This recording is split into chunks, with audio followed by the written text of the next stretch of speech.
Hello everyone, this is Sujal. आज से हम लोग भगवत गीता शुरू करने जा रहे हैं।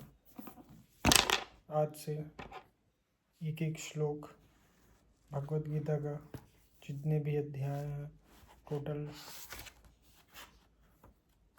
अध्यायों का और सभी श्लोकों का अध्ययन करेंगे। टोटल 18 अध्याय हैं और many more shlokas. So let's start. अध्याय 1। कुरुक्षेत्र के युद्ध स्थल में सैन्य निरीक्षण। धृतराष्ट्रोवाच धर्मक्षेत्रे कुरुक्षेत्रे संवेता युयुत्सवः मामकाः पांडवाश्चैव किं कुर्वत संचय। धृतराष्ट्र ने कहा, हे संजय, धर्म भूमि कुरुक्षेत्र में युद्ध की इच्छा से एकत्र हुए मेरे तथा पांडु के पुत्रों ने क्या किया। गीता महामात्य में सार रूप में दिया हुआ है। इसमें यह उल्लेख है कि मनुष्य को चाहिए कि वह श्री कृष्ण के भक्त की सहायता में संवीक्षण करते हुए भगवत गीता का अध्ययन करे और स्वार्थ प्रेरित व्याख्याओं के बिना उसे समझने का प्रयास करे। अर्जुन जिस प्रकार से साक्षात भगवान कृष्ण से गीता सुनी और उसका उपदेश ग्रहण किया, इस प्रकार की स्पष्ट अनुभूति का उदाहरण भगवत गीता में ही है। लोग देखो, अर्जुन जिस प्रकार भगवान श्री कृष्ण से गीता सुना बिना कोई स्वार्थ के, श्री कृष्ण भी निस्वार्थ भाव से अर्जुन को गीता सुना, अर्जुन भी निस्वार्थ भाव से गीता सुना। उसी प्रकार हमें निस्वार्थ भाव से इसे अध्ययन करना है और इसे समझना है और एक एक कड़ी से कड़ी को जोड़ते चले जाना है और फिर आपको सारी चीज़ें जो भी हो रहा है वो सब समझ में आने लगेगा। ठीक है, तो मैं आज से ये शुरू करने जा रहा हूँ। मेरी जितनी अंडरस्टैंडिंग होगी मैं कोशिश करूँगा कि अपनी अंडरस्टैंडिंग के थ्रू आप लोगों को भी समझा सकूँ एंड बाकी देखते हैं क्या होता है। यही है। यदि उसी गुरु परंपरा से निज स्वार्थ से प्रेरित हुए बिना किसी को भगवत गीता समझने का सौभाग्य प्राप्त हो तो वह समस्त वैदिक ज्ञान तथा विश्व के समस्त शास्त्रों के अध्ययन को पीछे छोड़ देता है। और इसी गुरु शिष्य परंपरा आजकल मोस्टली हर एक teacher in exchange of knowledge वो आपसे मनी लेते हैं, पैसा लेते हैं। बट कृष्ण ने तो in exchange of knowledge Arjun से कुछ नहीं लिया और अर्जुन भी पूर्ण समर्पण के साथ ये उस नॉलेज को ग्रहण किया। ये वही कह रहा है कि ये समस्त शास्त्रों के अध्ययन से को पीछे छोड़ देता है अगर इसे निस्वार्थ भाव से पढ़ा या सुना जाए तो। पाठक को भगवत गीता में न केवल अन्य शास्त्रों की सारी बातें मिलेंगी अपितु ऐसी बातें ही मिलेंगी जो अन्य कहीं उपलब्ध नहीं है।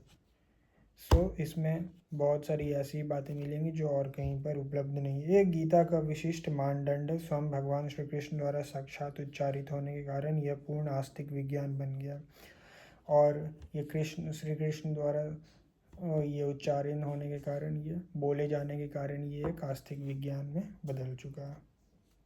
महाभारत में वर्णित धृतराष्ट्र तथा संजय की वार्ताएं इस महान दर्शन के मूल सिद्धांत का कार्य करती है। माना जाता है कि इस दर्शन की प्रस्तुति कुरुक्षेत्र के युद्ध स्थल में हुई, जो वैदिक युग से पवित्र तीर्थ स्थल रहा है। इसका प्रवचन भगवान द्वारा मानव जाति के पथ प्रदर्शन हेतु तब किया गया जब वे इस लोक में स्वयं उपस्थित थे और ये सारी घटनाएं तब हुई जब भगवान इस लोक में स्वयं उपस्थित थे। धर्म क्षेत्र शब्द सार्थक है क्योंकि कुरुक्षेत्र के युद्ध स्थल में अर्जुन के पक्ष में श्री भगवान स्वयं उपस्थित थे। देखो, श्लोक में स्टार्टिंग में धर्म क्षेत्र कुरुक्षेत्र है। कुरुक्षेत्र को धर्म क्षेत्र भी कहा जाता है। धर्म क्षेत्र क्यों कहा जाता है? क्योंकि इस युद्ध स्थल में, इस रणभूमि में भगवान स्वयं उपस्थित थे, तो इसलिए इसको धर्म क्षेत्र भी कहा जाता है। कौरवों के पिता धृतराष्ट्र अपने पुत्रों की विजय की संभावना के विषय में अत्यधिक संदिग्ध था और इस वजह से चूँकि भगवान वहाँ पर उपस्थित थे, तो भगवान के उपस्थित होने के कारण कौरवों का जो पिता धृतराष्ट्र था वो अपने पुत्रों के विजय को लेकर के अत्यधिक चिंतित था, क्योंकि वो कहीं ना कहीं जानता था कि मेरा पुत्र अधर्मी है और भगवान हमेशा धर्म के साथ रहते हैं। सो इसलिए वो और भी ज़्यादा चिंतित था। अतः इसी संदेह के कारण उसने अपने सचिव से पूछा, यानी अपने पीए संजय से पूछा। उन्होंने क्या किया, मतलब कि मेरे पुत्र और पांडु के पुत्रों ने युद्ध स्थल में क्या किया। वह आश्वस्त था कि उसके पुत्र तथा उसके छोटे भाई पांडु के पुत्र कुरुक्षेत्र की युद्धभूमि में निर्णायक संग्राम के लिए एकत्र हुए हैं। उसको ये पता था कि उसका पुत्र और उसके छोटे भाई पांडु का पुत्र डू और डाई वाली सिचुएशन के लिए एकत्र हुए हैं। एंड ऑफ द डे वही लौटेगा जो जीवित होगा। फिर भी उसकी जिज्ञासा सार्थक थी। इतना जानते हुए भी कि मेरा पुत्र धर्मी है, वो उसकी जिज्ञासा कहीं ना कहीं पॉजिटिव थी अपने पुत्रों को लेकर के, कि जीतेगा तो मेरा ही पुत्र। वह नहीं चाहता था कि भाइयों में कोई समझौता हो, अतः वह युद्ध भूमि में अपने पुत्रों की नियति के विषय में आश्वस्त होना चाह रहा था।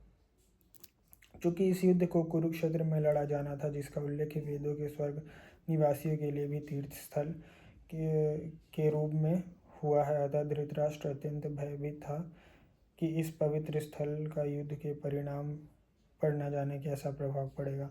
और धृतराष्ट्र की चिंता के कारण एक और ये भी थी, क्योंकि ये युद्ध कुरुक्षेत्र में लड़ा जा रहा था, जो कि स्वर्ग के निवासी, मतलब रेसिडेंट ऑफ हेवन, जो स्वर्ग, जिनका स्वर्गवास हो चुका है, उनके लिए भी ये भूमि, कुरुक्षेत्र की भूमि बहुत ही ज़्यादा स्पिरिचुअल भूमि थी, auspicious, Holi, it was a holy land for the resident of heavens. So that's why he was so much worried about his sons. उसे भली भांति ज्ञात था कि इसका प्रभाव अर्जुन तथा पांडु के अन्य पुत्रों पर अत्यंत अनुकूल पड़ेगा, और धृतराष्ट्र को ये भी पता था कि अब ये कि इसका परिणाम उसके छोटे भाई पांडु के पुत्र के लिए के पक्ष में जाएगा, उनके हित में जाएगा, क्योंकि वे सभी धर्मात्मा थे, क्योंकि स्वभाव से भी वह पुण्यात्मा थे। As of now I told you.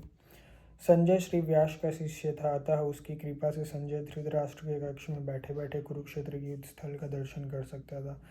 अब जो संजय जो था वो व्यास जी का शिष्य था। So Vyas had given a grace, by the grace of Vyas वो इस पूरे युद्ध का घर बैठे बैठे ही, अपने कक्ष में बैठे हुए ही निरीक्षण कर सकता था। उनकी कृपा से संजय धृतराष्ट्र के कक्ष में बैठे बैठे कुरुक्षेत्र युद्ध स्थल का दर्शन कर सकता था। इसलिए धृतराष्ट्र ने उसे युद्ध स्थल की स्थिति के विषय में पूछा। पांडव तथा धृतराष्ट्र के पुत्र दोनों ही एक वंश से संबंधित है, किंतु यहाँ पर धृतराष्ट्र के वाक्य में उसके मनोभाव प्रकट होते हैं। देखो, पांडव और धृतराष्ट्र के पुत्र दोनों एक ही वंश से संबंधित है। सो हमें महाभारत का, there was a king of Hastinapur whose name called Shantanu. तो शांतनु हस्तिनापुर का एक राजा था, उसके दो पुत्र थे, भीष्म और विचित्रवीर्य। और विचित्रवीर्य के पुत्र हुए धृतराष्ट्र पांडु, और धृतराष्ट्र पांडु का भाई विदुर था। धृतराष्ट्र हुआ अंबिका, धृतराष्ट्र की मम्मी अंबिका थी और पांडु की मम्मी अंबालिका थी। सो ये दोनों कहीं ना कहीं एक ही वंश के, एक ही परिवार के लोग थे। लेकिन यहाँ पर धृतराष्ट्र के शब्दों से व्यतीत होता है कि वो अपने छोटे भाई के पुत्रों के प्रति उसके मन में क्या है। उसने जानबूझकर अपने पुत्रों को कुरु कहा और पांडु के पुत्रों को वंश के उत्तराधिकारी से विलग कर दिया। इस तरह पांडु के पुत्रों अर्थात अपने भतीजों के साथ धृतराष्ट्र की विशिष्ट मनस्थिति समझी जा सकती है। As of now I told you, जिस प्रकार धान के खेत से अवांछित पौधों को उखाड़ दिया जाता है, we remove the unwanted crops from the ये farmland. ये सिमिलरली उसी तरह जितने भी अधर्मी थे उसको इस धर्म क्षेत्र कुरुक्षेत्र से हटा दिया गया था at the end of the day, और जितने भी धर्मात्मा थे उनकी विजय हुई। उसी प्रकार इस कथा के आरंभ से ही ऐसी आशा की जाती है कि जहाँ धर्म के पिता श्री कृष्ण उपस्थित है वहाँ कुरुक्षेत्र रूपी खेत में दुर्योधन आदि धृतराष्ट्र के पुत्र रूपी अवंचित पौधों का समूल नष्ट करके युधिष्ठिर आदि नितांत धार्मिक पुरुषों की स्थापना की जाएगी। यहाँ धर्म क्षेत्र तथा कुरुक्षेत्र शब्दों की उनकी ऐतिहासिक तथा वैदिक महत्ता के अतिरिक्त यह सार्थकता है। So that's all from my side for first श्लोक। जितनी मेरी अंडरस्टैंडिंग हुई उस बेसिस पे मैं खुद भी समझ रहा हूँ और ट्राई कर रहा हूँ कि आप भी समझें। So thank you, keep supporting and do like, share and subscribe. Thank you.